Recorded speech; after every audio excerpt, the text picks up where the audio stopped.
Welcome to another Balkan road trip vlog. In the previous video, we explored the Slovenian coastline and a unique wine fountain. This video is traveling inland towards Europe's most impressive caves, which have given me goosebumps and butterflies, unlike ever before. We then finished off one of my favorite travel days ever with, you guessed it, delicious food. Let's get into it. We stayed at an accommodation which I thought was close to the caves, but once we got there, it happened to be on top of a mountain in the middle of nowhere.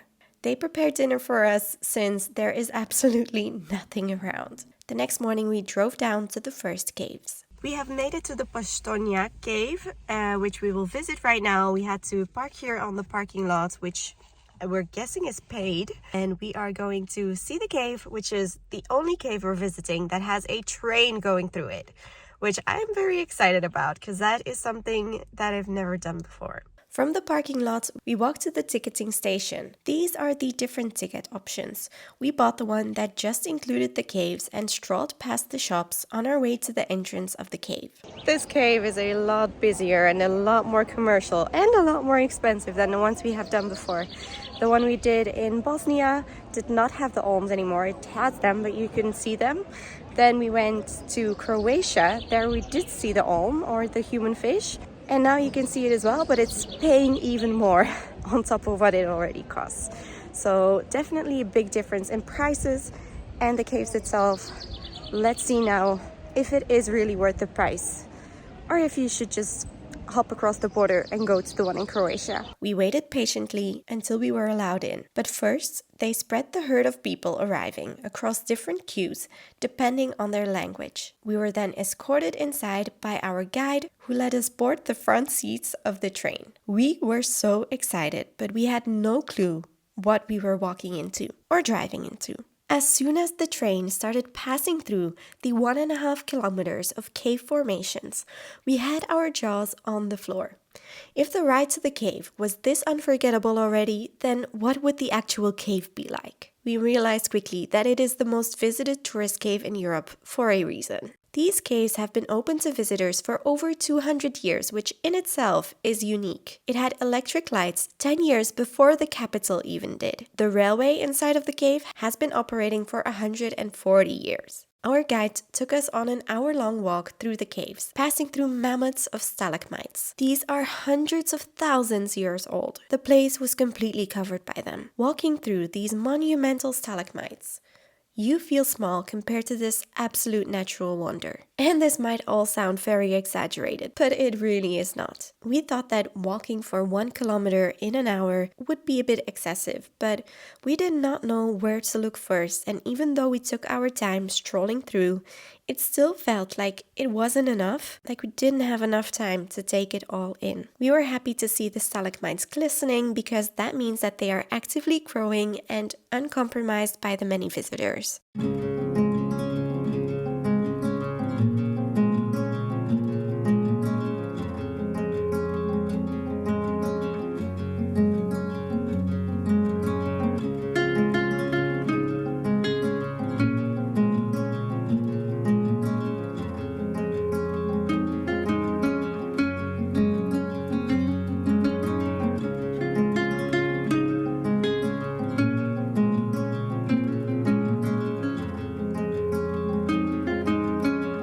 We were then in for another big surprise. They had olms living in the cave, and we could see them. It is one of the most important places in the world for olm reproduction, and I was happy to see that they were in an aquarium that is not lit, since they are used to living in the complete darkness. And since there are many of them and they are not fighting, it also means that they have enough space to live and get along. At the end of the cave, you can buy a souvenir which helps with the olm protection, and it is also the only post office in a cave in the world, including unique post stamps. Safe to say, I needed one. We were so excited to experience that train ride one more time. We got lucky once again. I don't know how, but we got the front seat and I couldn't believe it.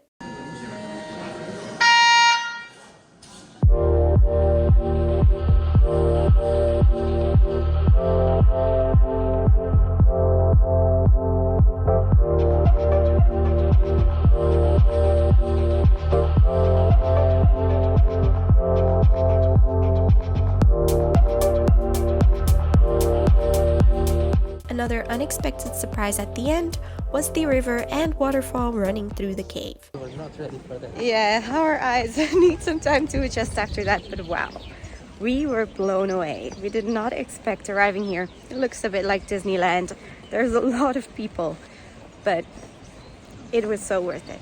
We walked back to the car, passing by the old watermill and the river. Food here is also pretty affordable. We paid a fixed price for the parking, which was €6, and then drove to the Predjama Castle. It's a 15-minute drive from the caves, and we paid for an hour of parking before walking up. Our next stop is the Predjama Castle, which is built onto the cave or onto the wall of the mountain, just like the monastery we visited in Montenegro. This is an impressive medieval castle built into a cave on the side of a 123-meter high cliff. Visiting this castle is like stepping back into the Middle Ages. The castle itself has an amazing history that you can transport back to inside, and it has some hidden passages as well that are worth exploring. However, we still had a lot planned and made our way to the next place. We stopped by the bakery for a quick bite to eat along the way. We have made it to the Skocjan Caves next. We just parked here, and I'm very curious how this one will compare with the other one. This one, an actual river runs through it, and it's one of the deepest canyons inside of a cave, which should make it very interesting as well. After visiting the Postojna Cave, I thought, right, no way the second cave today will be as good as this one, and it's probably a mistake visiting it second. But I was wrong. The Skocjan Caves are less crowded than the Postojna Caves because it is not marketed as well as the other one. However, they were not less impressive at all. We got our tickets and waited for our guided visit to start while visiting the free exposition. Here you learn about how the cave was explored in the past, like 200 years ago, with nothing but a via ferrata and torches, which will make the impact of seeing the canyon eventually even bigger. After 10 minutes of walking, we reached the entrance of the cave. We would spend about an hour underground, starting in the silent cave. Here we saw some smaller chambers with cave formations as well, before arriving at the entrance of the Great Hall. It's hard to explain the feeling I had while standing on the edge of this canyon. I am not afraid of heights, but I had butterflies in my stomach seeing the path wind along the slopes of one of the largest known underground chambers in the world. It has a total depth of more than 200 meters, and there are waterfalls along the river streaming through it. The bridge we had to cross is 47 meters high, and it just looks so surreal, like something from another planet. I had goosebumps the whole way through. And to think that 200 years ago, they were balancing along these slopes with torches? Just unbelievable. Once we made it out of the canyon, we arrived in one of the collapsed dough lines. We had three options. Either we took the escalator back to the visitor center, or we walked a little further across the big collapsed cave to the second exit. The third option is the one we went for, which continues to do the full hike, adding an hour to your visit, but taking you through another just as stunning landscape. We were so glad that we didn't quit early, because imagine missing out on all of this.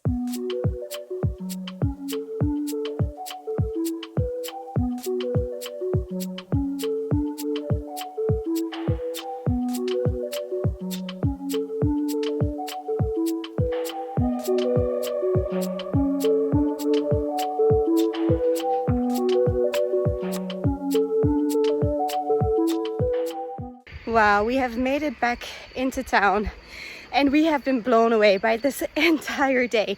This was one of the most beautiful things I've ever seen. When we got back to the visitor center after 2 hours, I remembered a sign I saw to a viewpoint overlooking the landscape from above. We walked there, and it was so cool to get a bird's eye view of the karst sinkholes that we had just explored through. Now we are off to Ljubljana, which should be an hour away from here. There has been a big hiking event, which is a yearly event in May that has gone on this weekend. Hopefully there's still some yumminess left at the open kitchen food market. Make sure to purchase a vignette if you plan to use the highways in Slovenia. We drove to the capital city of Ljubljana, where we parked near the town center. From here we walked towards the Dragon Bridge and strolled past the cute wine bars and cafes along the Ljubljanka River. We had views of the castle and the boats passing by.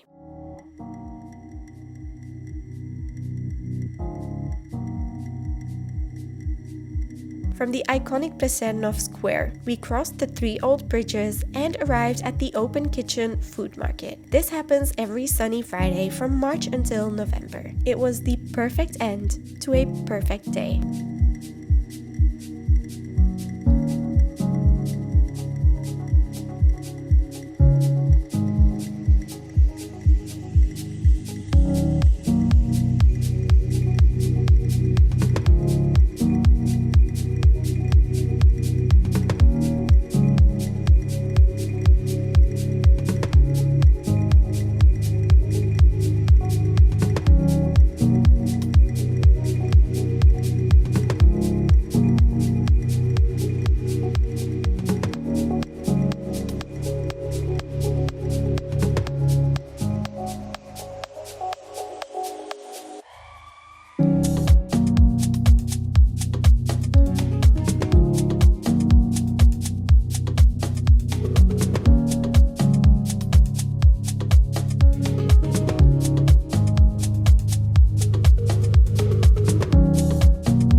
Thank you for watching, and if you don't want to miss more Slovenia vlogs and my Slovenia travel guide, then definitely subscribe, and I hope to see you in the next video. Bye!